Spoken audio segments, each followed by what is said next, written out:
Karibu Tuzo Online. Na amani, utulivu na ustaarabu katika mchezo wetu wa nusu finali.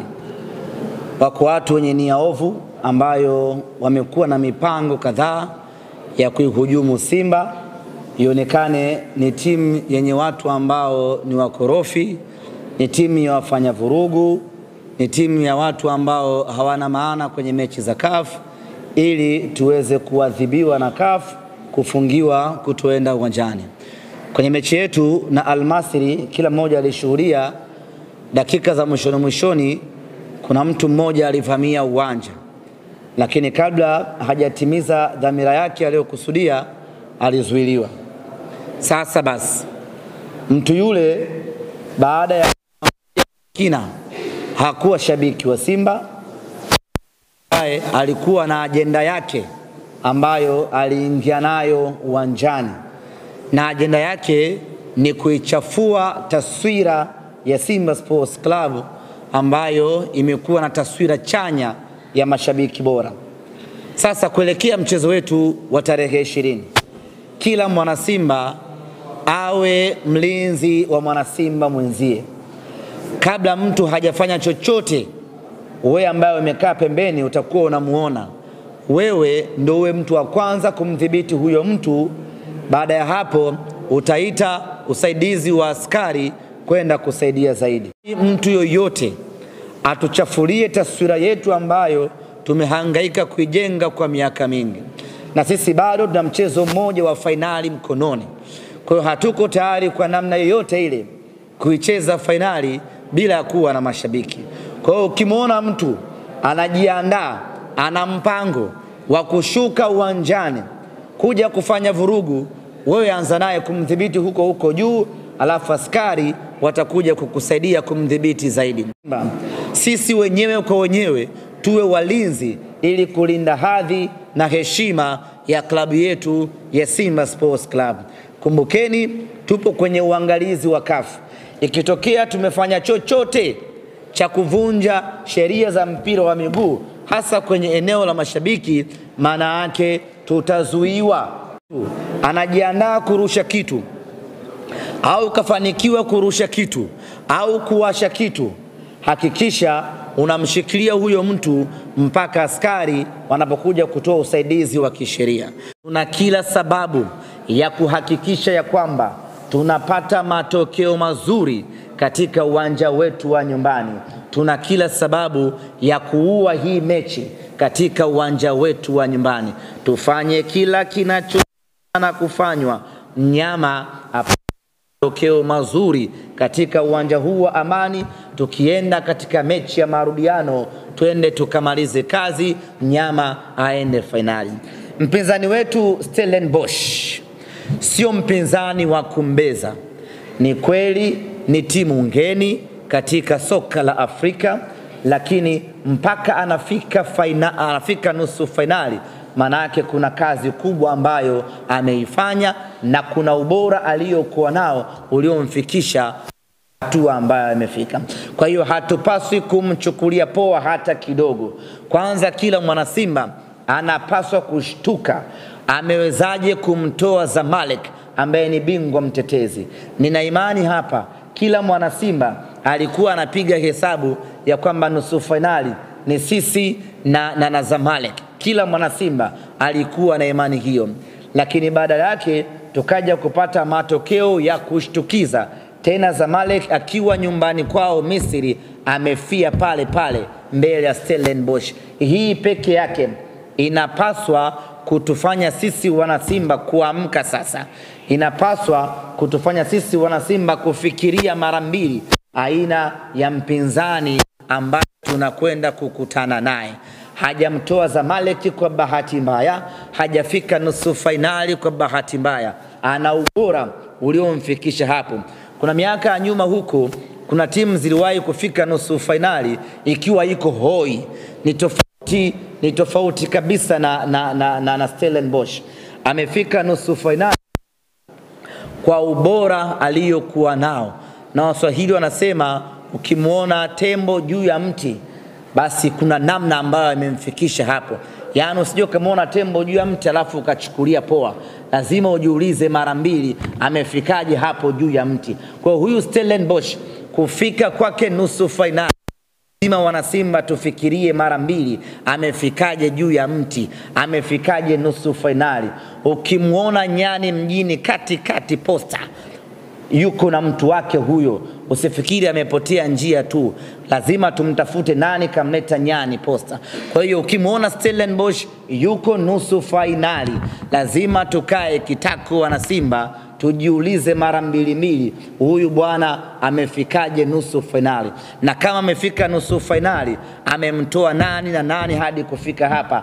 Je, anashindwa kututoa sisi wana Simba? Ni jambo la msingi mno la kujiuliza. Tukishapata majibu tujue ugumu wa kazi tuliokuwa nayo kuielekea nusu finali yetu.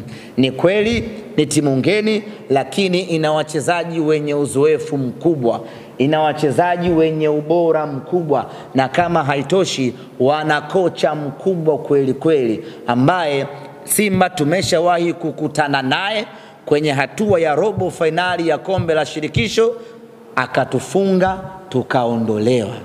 Nataka mjue ni kocha bora kiasi gani ambaye tunakwenda kukutana naye. Hivyo basi sio mechi ya kuchukulia poa, wala tusihangaike kuangalia msimamo wa ligi ya Afrika Kusini Stella sika nafasi ya ngapi. Hiyo haitotusaidia. Tumwangalie huyu mpinzani nusu finali ametoboa vipi. Kumbuka alianza kucheza raundi ya kwanza kabisa preliminary, ambayo kuna timu zilitolewa hapa za Tanzania. Akaja akacheza raundi ya kwanza akatoboa, akaja akaingia group stage akatoboa, akaenda robo finali na bingwa mtetezi akatoboa. Leo hii amekutana na mnyama. Ndugu zangu ni wana Simba, tuna kazi kubwa kweli kweli ya kufanya, kuhakikisha ya kwamba tunamdhibiti, kuhakikisha ya kwamba tunamfunga hapa katika uwanja wa Amani. Tukienda kwenye mechi ya marudiano ni yena mnyama anakwenda zake finali, na tukifika finali unstoppable mpaka ubingwa insha Allah. Ndugu zangu, mchezo wetu wa Jumapili, viingilio vya mchezo huo. Kwanza niseme uwanja wa Amani, baada ya kujiridhisha na kuwasiliana na mamlaka husika, zimetuthibitishia kwamba uwanja unaingiza mashabiki 15,885. Hivyo tunapaswa kuujaza uwanja huu bila siti yeyote kubaki. Ingekuwa inaruhusiwa kila siti moja tungekaa watu wawili, ili walau tupate watu 30,000 hivi tuweze kufanana na mandhari ya Benjamin Mkapa. Lakini uwanja unaingiza watu 15,885. Ndizo tiketi ambazo zitaanza kuuzwa kuanzia hii leo. Viingilio VIPA itakuwa ni shilingi 40,000. Tunaposema VIPA, unapoingia uwanja wa Amani, kwa wale wenyeji uwanja wa Amani, hapa VVIP wanapokaa wakubwa wa nchi na wageni waalikwa, ili shavu la kushoto na kulia hapa ndio VIPA, pale ni shilingi 40,000 kwa kichwa. VIPB Urusi ni shilingi 20,000. Mzunguko ni shilingi 10,000. Na tiketi zitauzwa kwa mtindo wa N-card.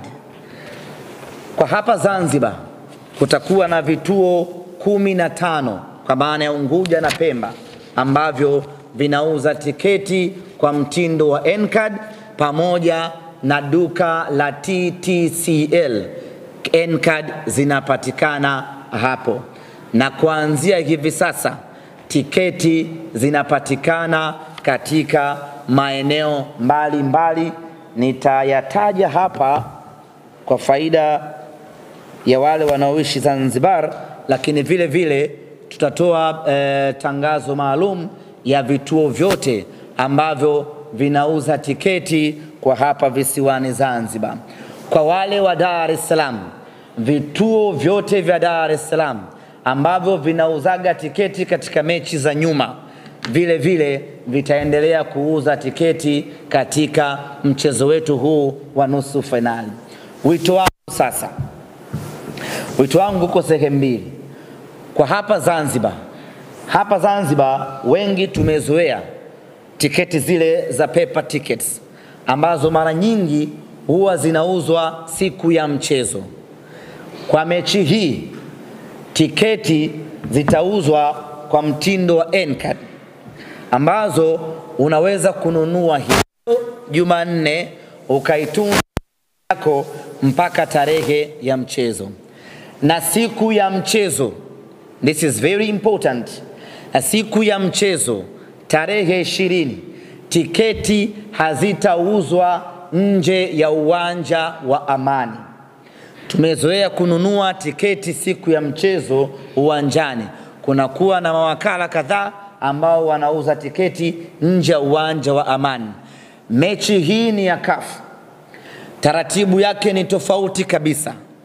Sio utaratibu wa Mapinduzi, sio utaratibu wa Muungano, sio utaratibu wa ligi kuu ya NBC, sio utaratibu wa ligi kuu ya Zanzibar. Utaratibu huu ni wa CAF ambao hauruhusiwi kuuza tiketi nje ya uwanja. Hivyo basi, yeyote ambaye anahitaji kununua tiketi, anunue tiketi yake hivi sasa katika vituo ambavyo ninavitaja hapa. Hapa nje ya uwanja Amani, kuanzia hii leo mpaka siku moja kabla ya mchezo, kwa maana tarehe 19 kutakuwa kuna mawakala wanauza tiketi hapa. Tarehe 20 hawatauzia hapa tiketi. Lakini vile vile yuko Muhammad Zaharan Abdullah. Huu ni wakala wa kuuza tiketi, anapatikana hapa Unguja. Lakini Shadrack Kimario yupo Kariakoo Mchina Tambi, naye ni wakala wa kuuza tiketi. Nuhu Jumanne yuko Buskuli, naye vile vile anauza tiketi. Rashid Isa Juma yuko Fuoni Mambo Sasa na Wasilisha, naye vile vile anauza tiketi.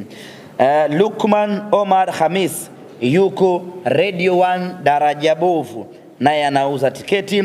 Harith anapatikana hapa maeneo ya Amani. Fahad yupo Kwerekwe. Hamza yuko Meli Tano. Suleiman yupo Kwerekwe Sokoni. Mwinyi Mwana Kwerekwe Car Wash, naye vile vile anauza tiketi, bila kumsahau TTCL ambayo ipo Kijangwani, na kwenye vile vile wanauza tiketi. Kwa hiyo tiketi yako nunua mapema hivi sasa. Kwa wale wa Dar es Salaam, usisubiri mpaka uje Unguja ndio uje ununue tiketi yako. Tiketi yako mwana Dar es Salaam, nunua huko Dar es Salaam. Ukija huku uje na tiketi yako mkononi. Tumetaja capacity ya uwanja hapa ili kila mtu aone ni idadi ndogo kiasi gani ukilinganisha na mahitaji ya watu ambao wanahitaji kuja kwenye huu mchezo. Maana yake, ili kujihakikishia kuiona Simba nusu finali, unatakiwa kununua tiketi yako mapema ili uimiliki, na siku ya mchezo ikifika uje ushuhudie mchezo, uje ushuhudie historia, uje umuone mnyama. Kama ambavyo nimesema, mechi hii inapigwa katika uwanja wa Amani hapa Zanzibar, na wenyeji wetu ni watu wa Zanzibar. Niwaambie tu Wazanzibari ya hii Simba ambayo inakuja kucheza New Amani Complex ni Simba mpya kabisa ambayo wao Wazanzibari hawajawahi kuiona. Watu wa Tanzania bara wameshaiona Simba ambayo naizungumzia hapa. Waliiona kwenye hatua ya robo finali, waliiona kwenye mechi na Constantine, waliiona kwenye mechi na Sfaxien. Lakini hii Simba ya nusu finali hakuna Mzanzibari yoyote ambaye ameshawahi kuiona, labda yule ambaye alikuja kwenye mechi ya robo finali. Sizungumzii kuiona kwenye TV, nazungumzia kuiona mubashara, kuiona live, kuiona ukiwa uwanjani. Hakuna yeyote ambaye amewahi kuiona. Hii ni Simba ya tofauti kabisa na ambayo mmewahi kuiona ikicheza finali za Mapinduzi. Hii ni Simba ya tofauti kabisa na ambayo mmewahi ikicheza kombe la Muungano. Hii ni Simba mpya ambayo hakuna Mzanzibari amewahi kuiona. Wahi kumuona. Kama umeshawahi kumuona Mpanzu akicheza kombe la Mapinduzi, basi unakuja kumuona Mpanzu mpya kabisa ambayo humjui katika maisha yako. Kama umeshawahi kumuona striker refu kuliko goli akicheza kombe la Muungano, basi huyo uliyemuona ni photocopy. Original yenyewe kabisa utaiona kesho kutwa tarehe 20. Kama umeshawahi akicheza katika uwanja wa Amani mashindano mengine tarehe 20, unakwenda kumuona Kapombe mpya kabisa ambaye hujawahi hata kumfikiria kama yupo kiumbe wa aina hiyo. Kwa hiyo basi, ndugu zangu wa Zanzibar, niwaambie tu ya kwamba tarehe 20 mnakwenda kushuhudia kitu kipya katika uwanja wa New Amani Complex. Hii sio mechi ya mtu kukosa. Hii sio mechi ya mtu kuangalia kwenye TV. Hii sio mechi ya mtu kuhadithiwa. Hii ni mechi ambayo kila mtu anatakiwa aitazame kwa macho yake ya nyama, na kila mtu atakwenda kuiona Simba ninayoizungumzia hapa. Na watu wa Zanzibar na kila sababu ya kujipongeza kupata nafasi ya kuiona Simba hii ambayo kwa mara ya kwanza ikiwa nafasi ya 4 kwa ubora Afrika inakuja kucheza katika ardhi yenu. Maana yake ni kwamba ni heshima kubwa, ni jambo la kujivunia. Tukutane New Amani Complex tarehe 20. Mechi ni saa 10 kamili, na hili ningependa tusisitizane hasa kwa wenyeji hapa, na kwa kuwa nyie ndio wenye huu mchezo, lazima tuwekeze nguvu kukumbushana kuhusu nyinyi. Tumezoea mechi zetu hapa mara nyingi ni saa 2:15 usiku, umeshashiba vizuri bofu yako, unakuja uwanjani. Mechi hii ni saa 10 kamili jioni, jua kali ndio mechi inapigwa, na kwa makusudi na kwa sababu zetu tumeweka muda huo, kwa sababu muda mzuri wa mazishi waga ni saa 10.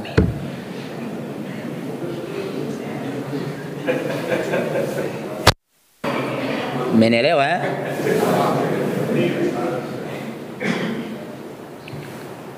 Muda mzuri wa kumzika mtu waga ni saa 10. Na sisi yote ambao tukitaka kufanya ubaya ubwela na inatiki waga ni saa 10. Kwa saa 10 tunakwenda kuzika mtu New Amani Complex. Amani Complex, neno new toa. Amani Complex, tunakwenda kuandika kaburi la kwanza pale. Tukutane Amani Complex. Kwa hiyo tujiandae kisaikolojia ndugu zangu. Mechi ni saa 10 kamili. Wale wanaotarajiwa kutoka Dar es Salaam na maeneo ya mbali siku ya mchezo, basi watambue kabisa mechi ni saa 10. So nafika hapa, aya, nilijuaga ile saa 2:15. Tusiishi kwa kukariri. Mechi ni saa 10 kamili jioni. Huo ndio muda wetu Simba Sports Club wa kufanya ubaya ubwela, ndio muda wetu wa kwenda kuzika watu. Kwa hiyo tukutane saa 10 kamili.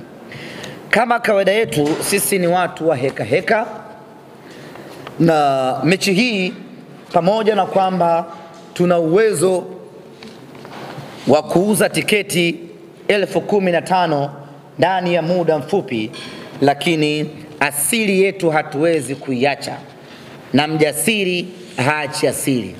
Asili yetu ni kispika, asili yetu ni hamasa, asili yetu ni kupita kijiwe kwa kijiwe, tawi kwa tawi, kuhakikisha kwamba tunafanya hamasa. Hata tiketi zikiisha leo, lakini ratiba yetu ya hamasa iko vile vile, iko pale pale.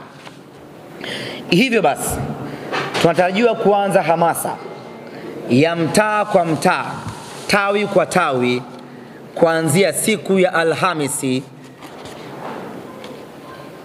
Sijui itakuwa tarehe ngapi, lakini ni Alhamisi, tarehe 18. Hamasa yetu itaanzia kwenye tawi la Mkwajuni ambalo lipo mkoa wa Kaskazini Unguja.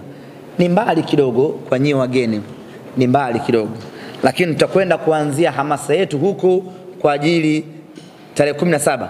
Chiko medanganya, Alhamisi ni tarehe 17. Tukitoka tawi la Mkwajuni tunakwenda tawi la Bumbwini, liko huko mkoa wa Kaskazini Unguja. Hiyo itakuwa ni siku ya Alhamis, siku itaishia hapo. Siku ya Ijumaa tutaanza na kutoa sadaka kwa watoto yatima. Kituo umeshapata? Sawa. Kwenye kutoa msaada kwa watoto yatima tunashirikiana na Mo Dewji Foundation. Lakini Mzanzibari yoyote, Mtanzania yoyote ambaye atahitaji kujumuika nasi siku ya Ijumaa anaruhusiwa na yeye kuja na sadaka yake, tukaambatana kwa pamoja na kwenda kuwafariji watoto yatima ambao wanauhitaji. Lakini inawezekana wote tusiweze kwenda kwenye kituo kimoja. Hivyo basi wanasimba kutoka maeneo tofauti tofauti, kwenye maeneo yao, kwenye mitaa yao, kwenye matawi yao, wanaweza wakajikusanya pamoja wakaenda kutoa misaada kwa watu wenye mahitaji maalum. Hiyo itakuwa ni siku ya kitaifa ya Simba kutoa sadaka kwenye vituo vya watoto yatima, kwenye mahospitali, kwenye watu wenye mahitaji, ili mradi kujikaribisha karibu na Mwenyezi Mungu, ili tutakayomuomba atujalie tarehe 20 tuweze kufanya vizuri. Kwa hiyo kwa hapa visiwani Zanzibar, atakayeweza kuambatana nasi ruksa, atakayeshindwa anaweza akafanya yeye binafsi, wakafanya kama tawi, wakachagua eneo lao, wakaenda kutoa sadaka yao, wakaenda kutoa msaada yao, ukiweka nia ya kwamba Mungu nakupa sadaka, natoa sadaka hii ili Simba yangu iweze kufanya vizuri siku ya tarehe 20. Mungu anapokea, tunamfanyia mtu hapo umafia, nyama anakwenda zake finali. Kwa hili ni swala taifa, kila mwana Simba, kila tawi wana kufanya hivyo siku ya Ijumaa tarehe 18. Tukimaliza kutoa msaada ama sadaka, tunaendelea na hamasa katika tawi la Mbuzini. Liko maeneo ya Mbuzini huku, kuna amsha vibaya mno huko.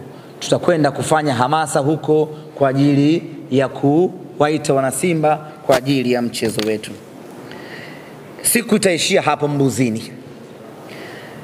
Jumamosi tunaamkia Mtoni Kidatu. Mtoni Kidatu iko hivi. Baada ya Mtoni Kidatu tunakwenda tawi la Mwanyanya, iko maeneo ya katikati hapa. Iko hapa.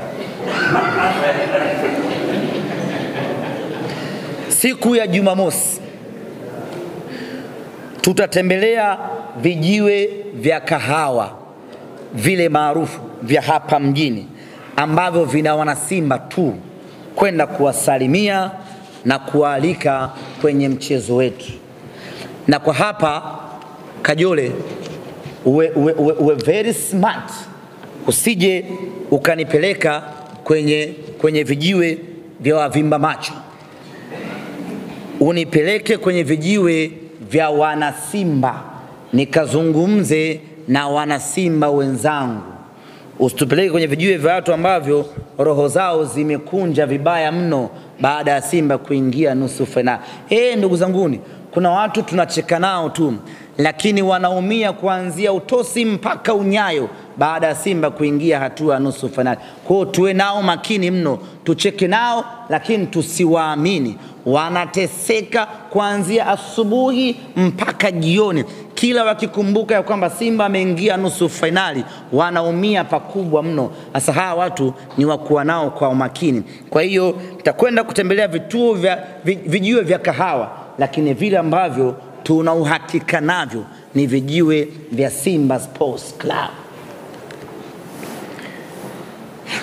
Jumamosi tutakuwa na funga kazi kwenye tawi la Kikwajuni. Hili ndiyo tawi la kwanza la Simba Sports Club Tanzania nzima.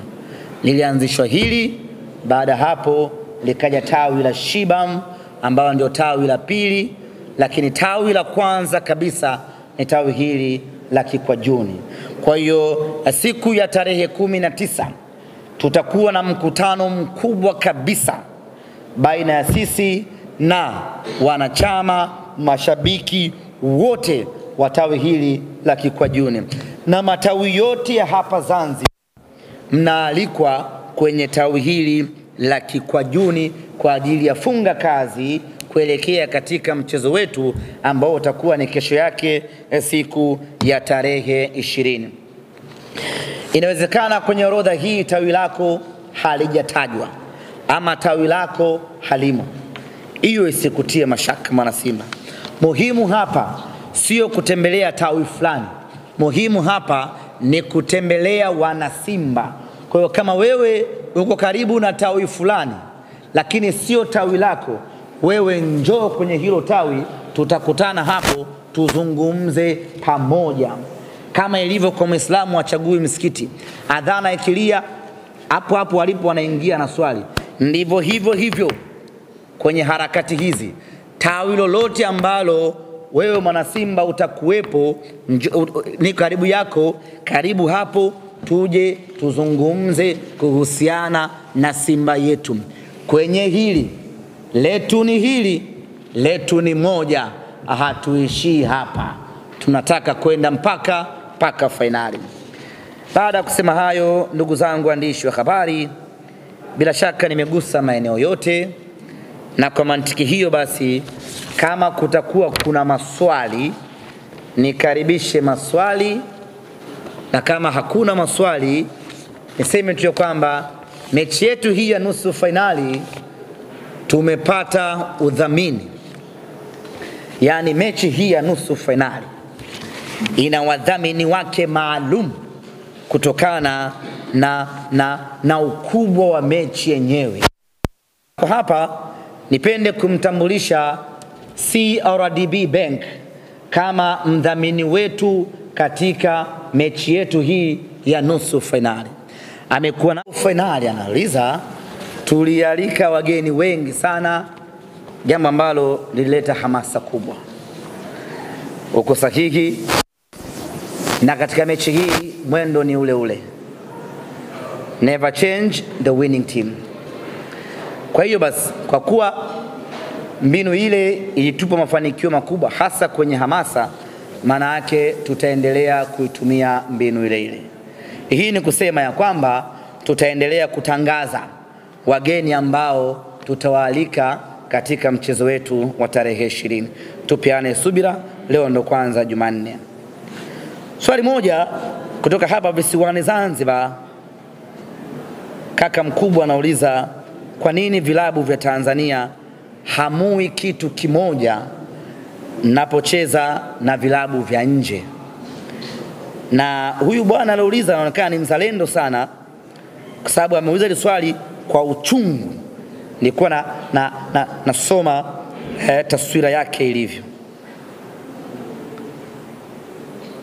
Swala la kuwa kitu kimoja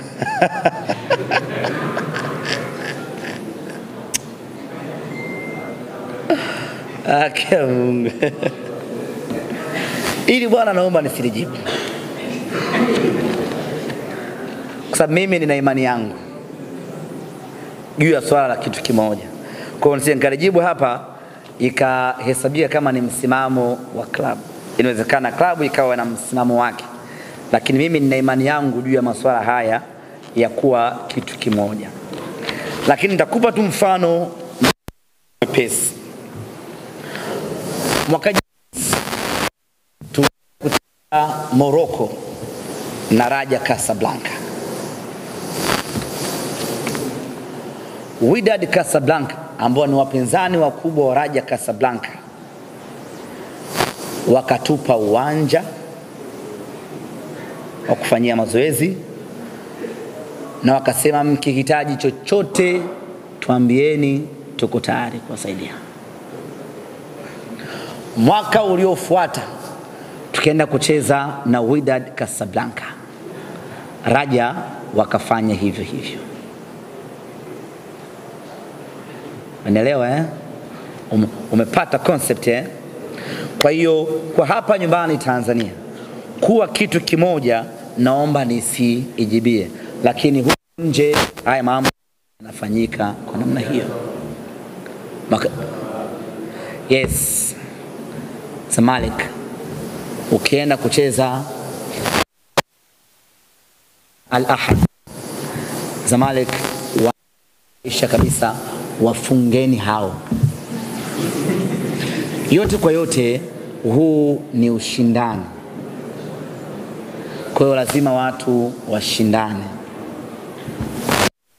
Kitu kimoja cha msingi ambacho wenzetu hawafiki na kufanya ni kufanya figisu ili mpinzani wako wa ndani ashindwe. Hiyo wenyewe huwa hawafanyi.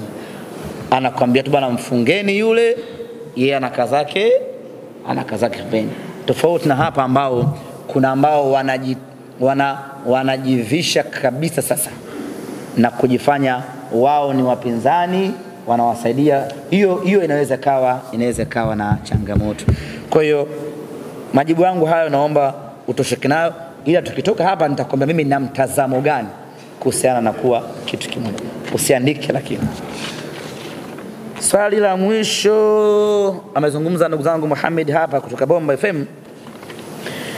Anasema mmezoea Benjamin Mkapa, leo mnakuja Amani, amuoni kuna kitu kinapungua kwenye timu yenu? Nadhani nimeelezea vizuri hili hapo awali, lakini niseme tu Simba ni Simba. Simba wa Serengeti ndio Simba wa Mikumi, na ndio Simba wa Selu, na ndio Simba wa Tengeru, ndio Simba wa everywhere. Yani huwezi kukutana na Simba ukasema huyu ni Simba wa Serengeti hawezi kunidhuru. Simba wa hivyo hayupo. Na kwa Afrika yote iko mkononi mwetu. Popote tunapoenda sisi tunatamba na kutawala. Sembuse hapa Zanzibar nyumbani kwetu kabisa, tunaelewana hadi lugha. Kwa sisi tuko nyumbani, hatuna mashaka na Zanzibar, hatuna mashaka na Amani, na yote ambayo tulipanga kuyafanya Benjamin Mkapa tutayafanya hapa Amani bila mashaka ya aina yeyote yale.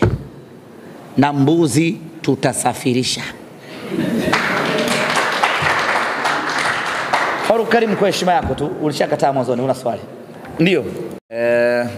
Mwalimu Fadlu atakuwa kwenye nafasi nzuri ya kutuambia yeye amewaandaaje. Na nikwambie ukweli Faruk, mimi binafsi na wengi tulikuwa tunajiandaa na Zamalek. Ghafla shilingi kapinduka, amekuja Stellenbosch. Kwa naamini hata baadhi ya wachezaji vile vile na benchi la ufundi walikuwa wanajua anayekuja ni Zamalek, sababu mazingira yote yalikuwa yanaonekana ni Zamalek. Ghafla Mende kaangusha kabati, amekuja Stellenbosch. Naamini Mwalimu Fadlu, na hata siku baada ya mechi yetu na Al-Masry tukiwa kwenye vyumba vya kubadilishia nguo, mazungumzo ya mwalimu yalikuwa yakimtaja Zamalek sana kuliko Stellenbosch.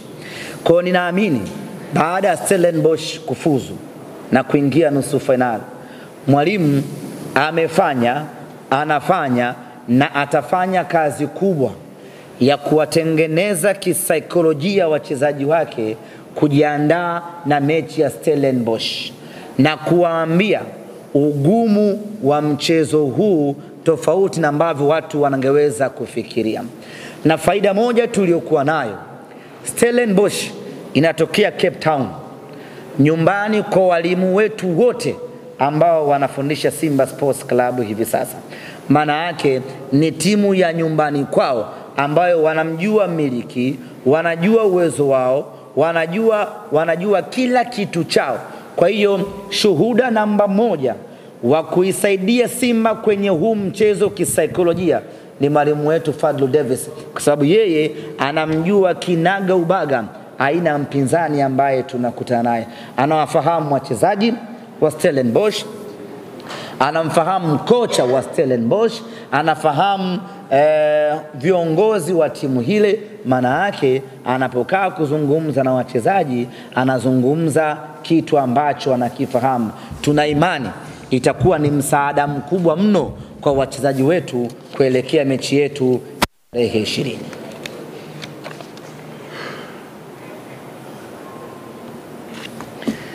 Siku ya mchezo tarehe 20. Kwanza tujue tarehe 20 itakuwa ni Pasaka. Si ndio hivyo eti Injilisti Tobi. Pasaka.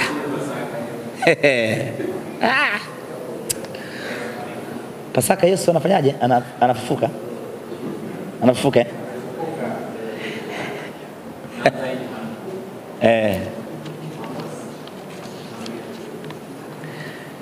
Milango itakuwa wazi kuanzia saa 5 asubuhi. Kwa sababu tunafahamu ni siku kuu na hivyo watu wangetaka kufurahia mapema. Na utakapoingia uwanjani muda huo hautaingia na kukaa kinyonge. Utakutana na burudani za hapa na pale. Lakini jambo moja la msingi, moja silaha yetu itakao tuwezesha kumchanganya Stellenbosch ni makelele yetu. Ndugu zangu wana Simba, Amani Complex ndogo, watu 15,000 tunaweza kupiga kelele wote kwa pamoja na kelele ya kufanana. Kwa hiyo tarehe 15 unayekuja uwanjani, fahamu kabisa unakuja kupiga kelele. Hauji kuangalia mchezo, hauji kuangalia mechi, unakuja kupiga kelele. Kila anayekuja uwanjani ajiandae kupiga kelele. Tunataka kupiga kelele, tumchanganye mpinzani wetu, tuondoke na ushindi katika mchezo huu.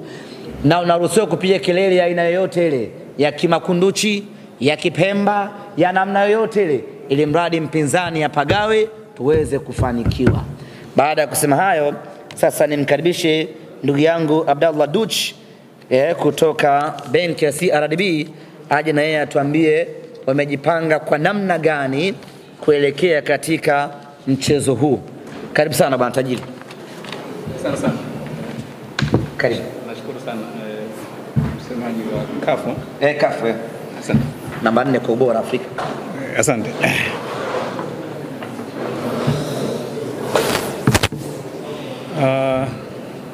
Ndugu wanahabari, ndugu wapenda soka, wananchi wenzangu, wana CRDB, assalamu alaikum.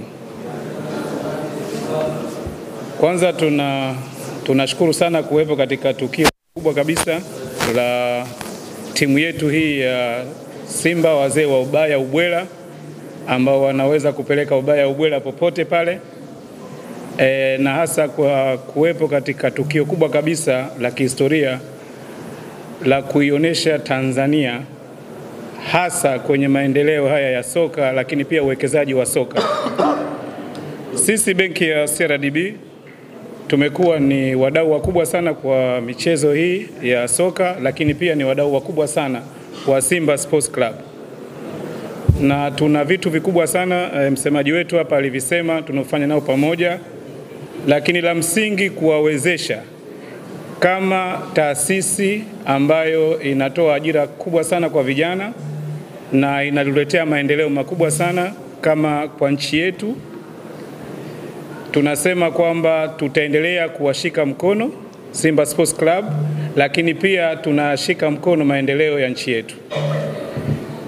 CRDB imekuwa ni benki kubwa kabisa na ina ufanisi mkubwa kabisa nchini. Tumesema kabisa ufanisi huo usiishie tu kwenye utendaji kazi kwa wateja wetu na furaha, lakini pia uende katika eneo ambalo ni burudani tosha, lakini pia ni eneo ambalo hata Mheshimiwa Rais wetu wa Jamhuri ya Muungano wa Tanzania Mama Kizimkazi anayo magoli ya mama, na juzi msemaji mlipokea hela ya kutosha pale ya mama. Kwa hiyo tunasema kwamba tutakuwepo kuunga mkono jitihada za serikali, lakini pia tutakuwepo kuipeperusha benki yetu ya CRDB ili iweze kuona kwamba kila tukio ambalo ni kubwa na tukio la kihistoria la nchi yetu, sisi tutashiriki na kuwaonesha kabisa wananchi ile thamani ya benki ambayo mmetupatia. Simba Sports Club, kwa taarifa tu, hawa ni wana nusu finali wetu vile vile wa lile shindano kubwa sana ambalo sisi tumelidhamini, CRDB Bank Federation Cup. Wazee wa Ubaya Ubwela ndo timu ya kwanza kabisa kuingia kwenye nusu finali ya kombe letu. Kwa hiyo pia ikatupa hamasa. Tukasema kwamba kwa hii Mazali wamevuka, na hii mnasema hatutaishia hapa. Kwa hiyo mimi ni washukuru sana na niwahakikishie kabisa wananchi CRDB mko mikono salama, lakini pia wana michezo nyote kabisa mmewekwa katika mikono salama kwa benki kubwa kabisa ambayo inajali maendeleo ya nchi yetu. Niwashukuru sana Simba bali ombi letu la kuwashika kwenye mashindano kufikia hii nusu finali, na tutakuwa nao pamoja kwenye hamasa zote. Kama walivyosema kabisa wanaanza kaskazini Unguja Mkwajuni, tutakuwa pamoja na tutakuwa pamoja vile vile ile siku ambayo anasema mwenyewe msemaji hapa, siku ya makelele. CRDB Bank ni benki ambayo inakusikiliza, lakini siku hiyo sisi CRDB tangu mechi ya kwanza kabisa ya hatua ya makundi hile ameendelea kudhamini mechi hadi mechi. Tunamshukuru kwa sababu udhamini wake unatuongezea nguvu wana Simba na unatuongezea ubora, na hatimaye tumefanikiwa kufika mpaka hatua ya nusu finali. Na tumwambie tu ya kwamba CRDB ya kwamba hatutakuangusha, tutakupeleka mpaka finali kwa mapenzi yake Mwenyezi. Maana kwamba utaendelea kutupa hela zako mpaka finali. Lakini vile vile tuko na Yas, naye kutokana na umuhimu na thamani na ubora wa mchezo wetu huu, Yas naye vile vile ametudhamini Simba Sports Club ili tuwe na mazingira mazuri ya kimaandalizi na hatimaye tufanikiwe kwenda hatua ya finali. Yas tumekuwa naye kwenye matukio mbalimbali ya kisimba, ikiwemo Simba University Bonanza ambaye yeye alikuwa ni mdhamini mkuu, na sasa amekuja tena kuongeza nguvu kwenye mechi yetu hii ya finali ili mnyama aweze kuvuka na kwenda hatua ya finali.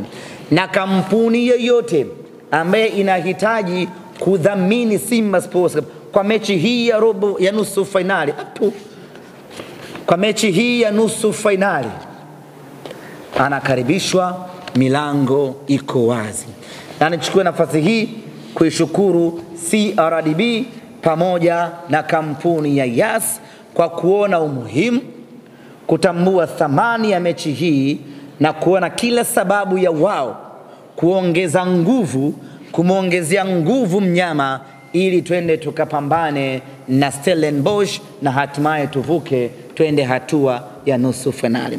Mwakilishi wa CRDB na mwakilishi wa Yas ambao mko hapa ukumbini, nitawapa nafasi mzungumze kidogo, lakini naomba mfikishe salamu za Simba Sports Club kwa mabosi wenu ya kwamba Simba tunathamini, tunatambua na tunashukuru support yenu ambayo imetuongezea nguvu ya kwenda kumuua Stellenbosch, na sisi tunawahakikishia ndugu zetu wa CRDB na Yas ya kwamba hatutaishia hapa.